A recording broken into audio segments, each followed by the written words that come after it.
উড়ো পোকা কন্ট্রোলের জন্য আমি একটু আগেই যে ভিডিওটা পোস্ট করলাম যে আমি আমার জমিতে স্টিক ট্র্যাপ সেট করতে এসেছি, যে এরকম স্টিক ট্র্যাপ এরকম কঞ্চিতে বাঁধছিলাম। তো তার মধ্যেই দেখো একটা কালো মাছি এসে এই যে ব্লু কার্ডটা আছে তার মধ্যে এসে বসেছে। এটা কিন্তু জ্যান্ত, পুরো এই মাত্রই বসেছে, পুরো জ্যান্ত আছে, দেখো নড়ছে।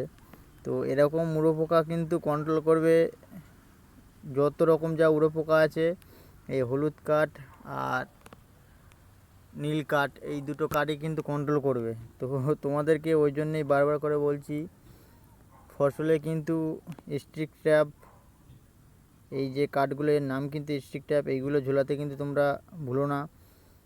এগুলো ঝোলালে কিন্তু প্রচুর উড়ো পোকা কন্ট্রোল করতে পারবে, থিপস, সাদামাছি বিশেষ করে। তো আমি এইটা সেট করছিলাম, সেট করতে গিয়ে কঞ্চির সাথে বাঁধতে গিয়ে দেখো তার মধ্যে একটা কালো মাছি এসে কিন্তু বসেছে, এই যে আটকে গেছে, এই দেখো নড়তে পারছে না, এই দেখো এ কিন্তু জ্যান্ত পুরো। তো এরকম কিন্তু প্রচুর পোকা পড়বে। তো তোমরা যে করে হোক অনলাইনে হলেও অর্ডার দিয়ে, চাষি বন্ধুদের বলবো এগুলো কিন্তু খুব উপকার।